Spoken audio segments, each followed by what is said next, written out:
चलो चलो भाई पूरा हॉन्टेड जागा एटा कोनटा ये देख काई डरुछु काई कहलु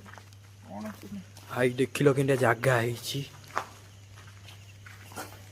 रे भाई हे मुसा भाई रो कोन एई मौसम में बता कहला देखो भाई तो गाइस देखि बात एटा होची तो गाइस रे भाई सेइटा कोन पड़छि लोक सब एडी ए भाई से कोन बे एडी सुधी होंती देखन पूरा पूरा ही ना कोन एटा कोन ना ना एडा चुट्टी बुटी पड़छि आइलो जिबा आइलो चलो पाकु 10 ग्राम होइछि कहली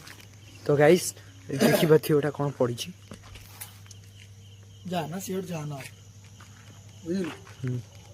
सेठ जा एटा कोन साउंड होला काजेला गाइस फाइनली आसिक आमे शमशान और पाखरे ये होउजोनी सेही ग्रामर गोटा लोक व्यक्ति तो ये कहउजोनी सुनंतु भाई ये जगह रे आपण केमती कोन सब देखि जोनी केते राति रे कोन एठी भाई बहुत किछि